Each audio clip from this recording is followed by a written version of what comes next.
Good morning. Wanted to welcome everybody to the webinar. We will get started in probably about 1 minute, just letting everybody get logged in, and then we'll kick it off. Thank you.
All right. Well, again, welcome to the webinar. I'm Mike McCarty. I'm the CEO of Safe Hiring Solutions, SafeVisitor Solutions. I also have Claudia here in the office with me. She's on our business development team, and Bridget, who's head of our client strategies, have joined on the webinar.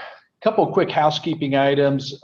We have everybody muted. That just cuts down on a lot of the background noise. So if you have questions, if you want to post those questions, the Zoom question and answer, there's an area there where you can write your questions, and we'll go through those when we wrap up here in just a little bit and answer any questions you might have.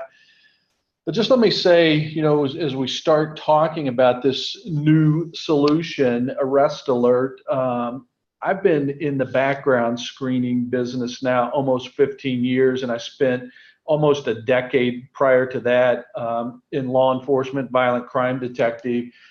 This is probably one of the most exciting solutions we've been able to offer since I started Safe Hiring, 15 years ago. And I say that because you're going to see that it changes almost all the rules of background screening. And so where there have been what I would call loopholes in the past, this really is going to close the gap on a lot of those loopholes, really increase not only the information that you have in front of you, but the security of your organizations by what this tool can provide. So, the big question, are background checks enough? Well, I remember when I started Safe Hiring that, a decade or longer ago, the big question was, should we be doing background checks? And there was a large number of organizations and different types of organizations that were still not doing background checks. And so the pendulum has been on this big shift over the last, 15 years, and to a point where I think everybody primarily is doing background checks now, but then we've also seen some real changes in reporting of information, and your policymakers and your legislatures, trying to enact legislation to not hold certain offenses against individuals. And so there's been this back and forth movement over the last 15 years.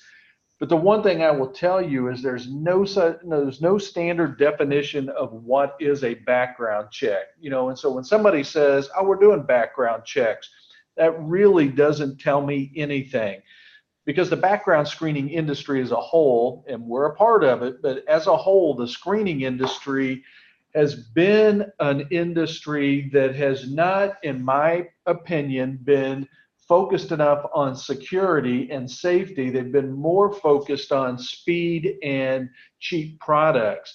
And so because of that, the industry's had a bit of a black eye over the years, because you're seeing a lot of missed data, misreported data that, reported on somebody that's not necessarily them. And so a lot of that's this reliance on cheap databases where they're, accumulating data from different sources, none of them complete, and then regurgitating that information. And so Um, the one thing I will say is there is no single database that's enough. A lot of people think, and a lot of policymakers believe that if I get access to the FBI data, that'll solve all my problems. I got a single source, everything exists, and it couldn't be further from the truth. Matter of fact, there was a study probably 6 or 7 years ago now comparing some of the privately held databases to the FBI NCIC database. And one of the things they found is that some of these privately held databases are actually larger in volume than the FBI database itself, but none of them are a standalone single source solution to background screening. The other really major problem with background screening is we can provide the absolute best background check that exists, but that background check, the minute we complete that, it's a historical document. And what do I mean by that? I mean, as soon as we complete that, they could commit a crime within 5 minutes, and we would not know that. You would not know that unless they disclose or somebody tells you, or it's picked up in the local media.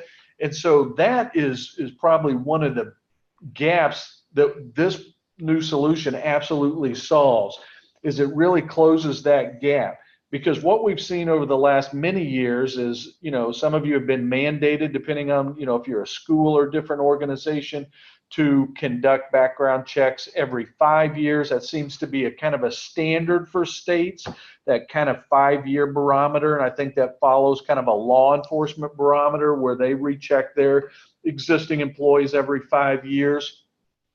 But I'm here to tell you, a lot can happen in 5 years. And if it happens outside of where you live or work, you may not know about it until you do that next background check. So sometimes you're getting a lot of access to a child in certain industries over a multi-year period if you didn't know about that, criminal record or conviction.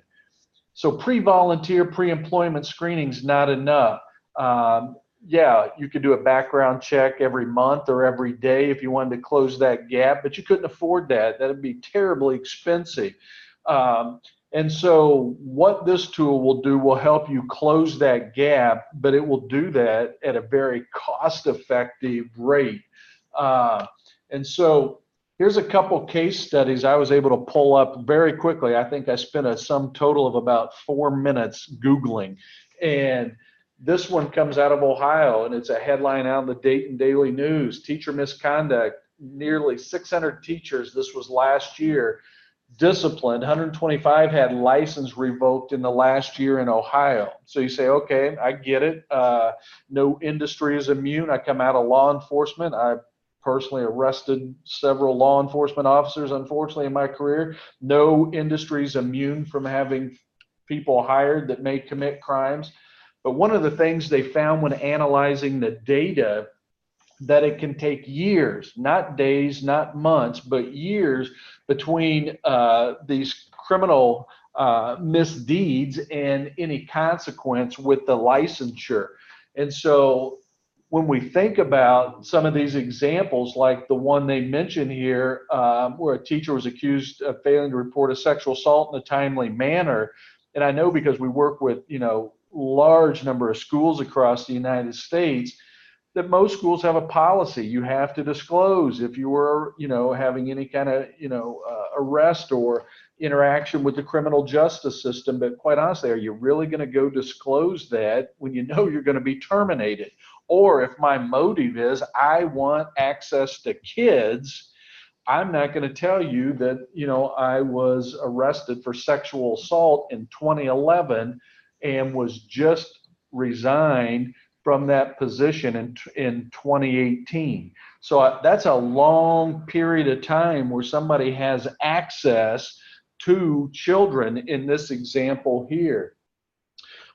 In this particular publication, they do a quick synopsis here, and they mention a three examples here in different places across the country related to the same inherent problem. Cleveland schools officials have fired or disciplined more than 24 employees across all classified and non-classified positions whose background checks revealed a variety of criminal charges. Many had illegally concealed convictions on their state certification applications.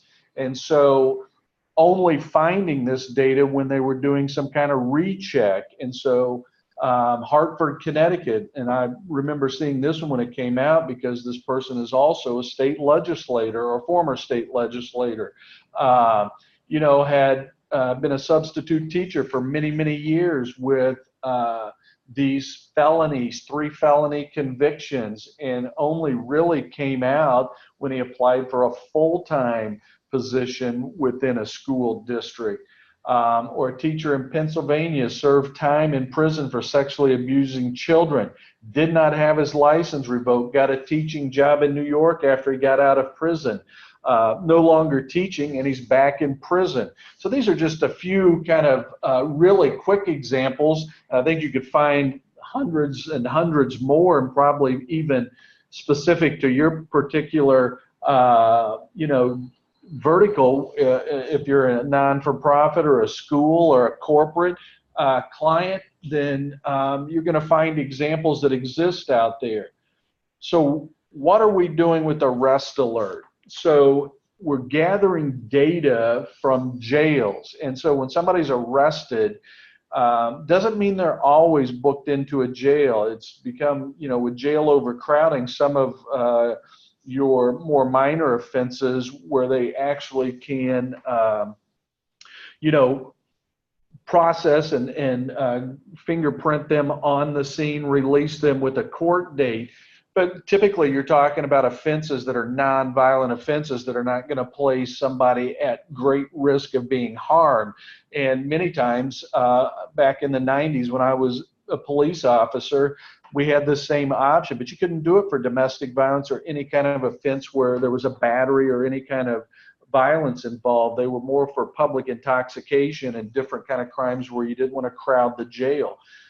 So what has happened is what we've done is we've integrated with almost 85% of the jails across the United States and projected to be accessing 93% of the jails by the end of the second quarter of this year.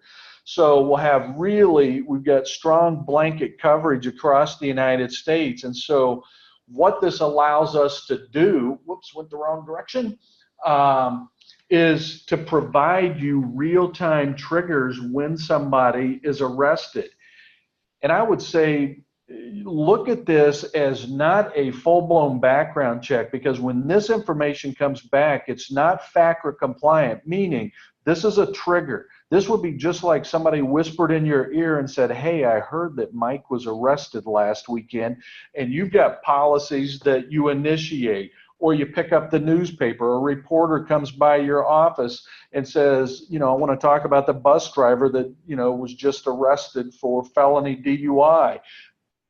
This tool works the same way. It really is an alert that causes you then to implement your policies. This can be used on volunteers, contractors, and employees, and you can use it on some subsets and not all. In the school market, we have a lot of schools that are adopting this across the country. Most are adopting this on their volunteer population to begin with, and then they are looking to potentially use this on contractors, vendors, and or employees. So what it does is ArrestAlert solves many problems, but the first one it solves is it makes that background check up to date. And I can tell you, I've heard many a story from clients talking about sharing background check reports. And I always caution them with sharing that report. I mean, first from a, kind of a legal perspective for an employment purposes, I mean, the Federal Fair Credit Reporting Act, it looks at anything as being out of date after 30 days. It doesn't say that that report is going to be accurate for 30 days because everything can change in 30 days. It just simply says that that information is only valid for 30 days, because you could also see the flip side of this. You could take a report from somebody that shows a criminal record and they may have had that record expunged. I'm sitting here in Indiana where we're headquartered, and I've seen 2 bills already filed in the state legislature on expungement. And now they're talking about if you even ask about that information in an interview, one of the bills is talking about, and the infraction that it would place on you for using information that's been expunged. So you could also get information that's no longer allowed to be used. So ArrestAlert solves this. It keeps the background check up to date. You get notified in real time of the booking. And so what that means is in our SafeVisitor system, we have a full-blown visitor management system being adopted by some of the largest and smallest organizations across the country. It can manage the flow of all visitors coming in and out of your organization. And so what we do is we send a real-time trigger back to SafeVisitor. When somebody's booked into a jail, we get that in real time. We send you a trigger. You get an email or a text letting you know that somebody has been arrested, and then your policies then would kick in. If they're in SafeVisitor in the visitor management system, let's say they're a volunteer that is allowed to visit your school, the system will immediately move them into an under review category, meaning they cannot come in and scan into your facility until somebody on the admin team has reviewed that information and either move them back to approve or keep them in a category where they're not allowed to enter until your investigation is complete. So this makes it a much safer process for being able to share information, share reports. Now you're going to have a much higher confidence if you're sharing a report with an organization that may be nearby that also this person maybe wants to volunteer at. And so ArrestAlert makes it a lot less risky for sharing that information. I'm not going to go through an actual demo. I'm going to let you reach out to us if you'd like to see how SafeVisitor works and how ArrestAlert works within the SafeVisitor application. Right now, I mentioned it works with these real-time triggers. The next phase that'll be coming out, I believe, in March or might be late February, we will actually post the report and all of that data within the SafeVisitor application so that you can review that information and initiate your internal investigation. This is the part that actually makes me excited as well. This is affordable, and there's a lot of things that we see and a lot of products that come before us and a lot of things we would like to be able to integrate or use, but they're just too cost prohibitive. But you can see here, this is not cost prohibitive. I mean, if you're a school or a non-for-profit and you're using SafeVisitor, you're going to have a one-time $250 setup fee, and then you're paying $1 per volunteer per year to get this real-time trigger. And you're going to pay somewhere between $325 and $395 per employee, and that's based on categories and the number of employees you have in your organization. If you're not using SafeVisitor, you're going to pay that same setup fee, and it's $1.50 per volunteer and $5 per employee per year for the real-time monitoring. The corporate pricing structure, all same setup fees. It's $6 per employee per year, or you can pay 75 cents per month.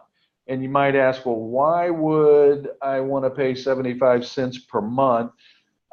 If you're, a staffing company or somebody that has a lot of turnover, instead of, prepaying for the whole year, you actually have the option of just paying it on a monthly basis. And so now you're only prepaying for 30 days as opposed to, 12 months. And then if you're not using SafeVisitor, that fee is $7 per year or $1 per employee per month. So that is kind of the high-end overview of what ArrestAlert solves. It's not a very complicated solution, but it really closes the gap in terms of being able to provide real-time information on your volunteers, employees, or contractors. Here's our information. Bridget and Claudia are going to be your main points of contact. This number is going to dial directly into them. This email is going to go to both of them. If you want information, if you want to set up, you know, a demo and see how SafeVisitor works and where we're going with that. Now we've integrated background checks and facial recognition is getting ready to be deployed within, you know, that system as well, and how it can manage a lot of different security aspects. Happy to set those demos up as well. I'm going to pause here and see if we have any questions. All right, I'm not seeing any questions. Either I put everybody to sleep or you are bored senseless. If not, if you think of something after we get off the call, it happened last week on the demo, you've got our email, you got our phone number, just reach out to us. We'll give you anything you want. Oop. But I think that's it. So we thank you for joining us today and have a great rest of your day.